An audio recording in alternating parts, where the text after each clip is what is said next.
মুখ্যমন্ত্রী অধ্যাপক ডক্টর মানিক সাহা বলেছেন, সরকারের উন্নয়নমূলক কাজ এবং জনকল্যাণমূলক প্রকল্পগুলি সাধারণ মানুষের কাছে তুলে ধরতে কার্যকর্তাদের আরও বেশি সক্রিয় হতে হবে।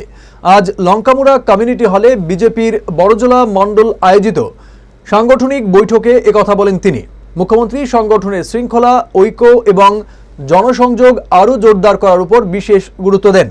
তিনি বলেন, বিজেপি শুধুমাত্র একটি রাজনৈতিক দল নয়, এটি একটি আদর্শ ভিত্তিক সংগঠন যেখানে প্রতিটি কার্যকর্তার ভূমিকা অত্যন্ত গুরুত্বপূর্ণ। তিনি সকল কার্যকর্তাকে মানুষের সমস্যার প্রতি সংবেদনশীল থাকার আহ্বান জানান। বৈঠকে প্রদেশ বিজেপি সভাপতি রাজীব ভট্টাচার্য, প্রাক্তন বিধায়ক ডাক্তার দিলীপ দাস সহ দলের বিভিন্ন স্তরের নেতৃত্ব ও কার্যকর্তারা উপস্থিত ছিলেন।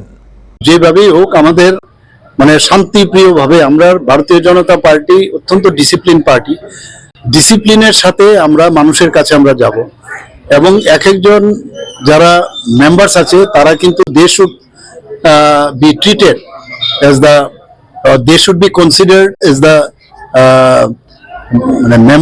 Main ambassador of the BJP party. দূর থেকে দেখলে যেন মনে হয় না বিজেপি পার্টি, এবং একটা রাষ্ট্রবাদী চিন্তাধারায় ওরা চলে। রাষ্ট্রের জন্য প্রথমে কথা বলে, তারপর পার্টির কথা, এরপর নিজের তো পড়ে। অন্যান্য পার্টি যেমন উল্টো, নিজের তারপরে পার্টি, আর দেশ তো দেশের কথা বলেই না। তো এই বিষয় নিয়ে আজকে মোটামুটি আলোচনা হয়েছে। তারা বলেছে যারা পুরোপুরি ভাবে সমর্পণের ভাবনা নিয়ে ওনারা কাজ করবে। এই জায়গাটা আপনাদের দখলে না থাকলেও কিন্তু উন্নয়ন কিন্তু এখানে সবচেয়ে বেশি উন্নয়ন হয়েছে এখানে। আজকে এতগুলো প্রজেক্ট এখানে আমরা করেছি। এখানে আজকে জলের বিষয়ে বলুন বা রাস্তাঘাটের কথাই বলুন, এখানে বিভিন্ন যেসব স্কিমের বিষয়েও সব আমরা কিন্তু এইভাবে তো আমরা আলাদা করে দেখি না যে এটা আমরা হেরেছি বলে আমরা এটাকে স্টেপ মাদারলি বিহেভ করবো, সেরকম না।